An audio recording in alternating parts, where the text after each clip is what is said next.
Hi YouTube, back again with more coin and currency videos. Here I have my pre-modern coins. These are coins that don't fit really into my description of medieval or um, coins of that era. I mean, these are coins that were like minted by having milled edges. They're perfectly round. They have no like really imperfections in them, so that's why I consider like to be like the new era or like pre-modern coins. So I consider like anything after, I'd say, 1750 to be in this kind of coin collection. So I'm going to start by different regions. So here's Potosi. This is a quarter real, very small, 1792. This is Charles II, the last Habsburg of Spain. Yeah, jelly face, like just like his descendants. Here's the golden fleece symbol. Charles III, Bourbon, half real. This is a Carlos IV of Spain, 1800, 8 real. These were known as dollars. This is what the colonial currency was denominated in. And the cool thing about this is that this also circulated in China. So it has milled edges, and the reason that I know it's circulated in China is because of the chop marks. But these coins were highly valued in China because they always accepted silver as a means of payment for their goods. So when places like Mexico and Spain tried to trade with China for goods and services, what they would usually trade is silver. So they had plenty of that in the Americas. So they would hand them a silver dollar, and then the merchants would usually test how the actual authenticity of the coin, like if it was pure silver all the way through, by giving it banker's marks. And they would always make these things called chop marks. So there's Chinese silver right there, Chinese markings all over the thing. So on the back, and that's the way it circulated.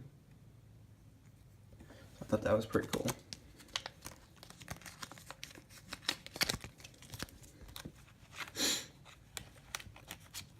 Here's Frederick II of Prussia, or Frederick the Great. Third of a thaler.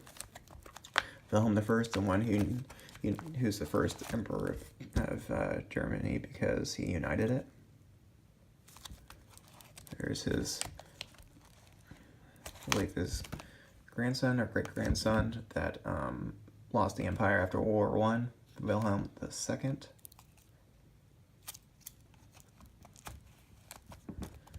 Here's a coinage of the Weimar Republic or Germany during the hyperinflation. So this is 200 mark.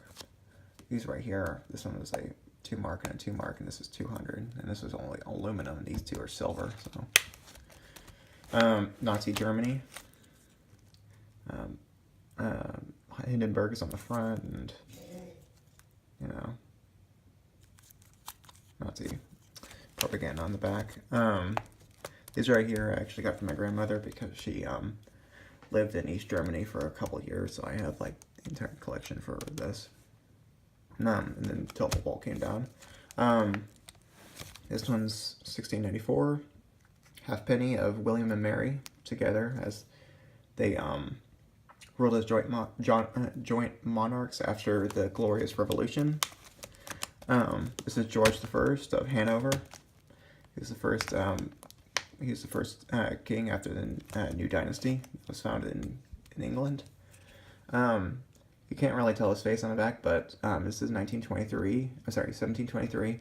Interesting about this is I learned about the South Sea Company and the South Sea Bubble, and this is coinage issued by the South Sea Company because they had the monopoly over trade of goods from South America, and one of those goods was silver. So the South Sea is able to acquire large amounts of silver, and they actually minted coins. So the way you can tell is the SS&C, so South Sea Company. So I thought that was really neat. There's like farthing from Victoria. There's a 3 pence from England, Victoria.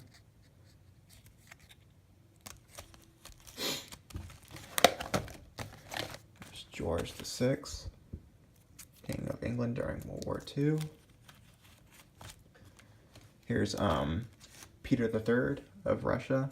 It's kind of hard to tell. It's really worn down and then hold, but it's actually a really rare coin, 75% silver.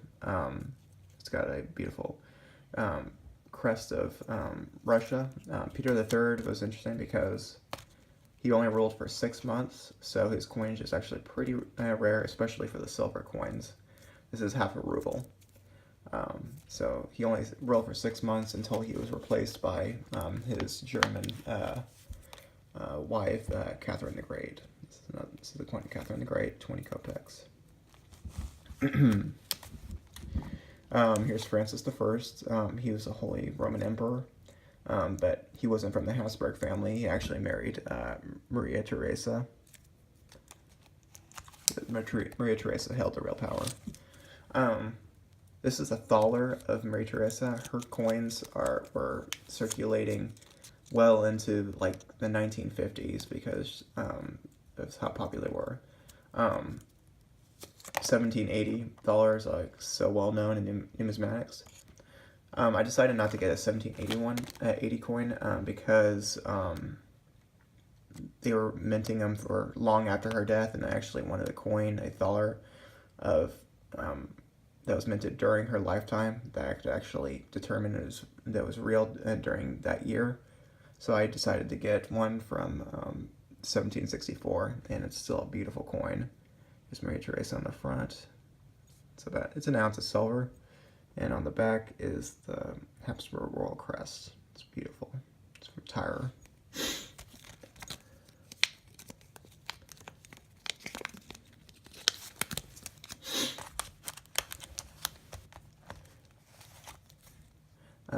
This is Joseph II, Maria Theresa's son. He was an enlightened despotist, reforming the country.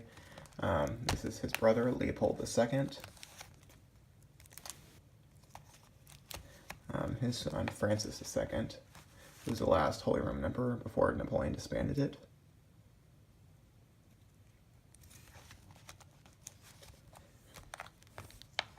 And here's Francis II's son, Ferdinand V. This is in the last year of this guy's reign, before he was replaced by his son, Franz Joseph, who had a really, really long reign, all the way up until World War I. His nephew, Charles I, who was the Emperor of Austria-Hungary for the last couple of years of the war. Here's Louis XVI, the famous guy who was beheaded by a guillotine. This is a French Revolution issue. Napoleon Bonaparte. This is a half franc. This is a 5 franc of Napoleon Bonaparte, much later in 1813. Pretty low grade, but I got it for about $25, which is about silver price. So this is the last king of France, Philippe II of Orleans. Quarter franc. This is another Napoleon III that came to power. He was the nephew of Napoleon Bonaparte.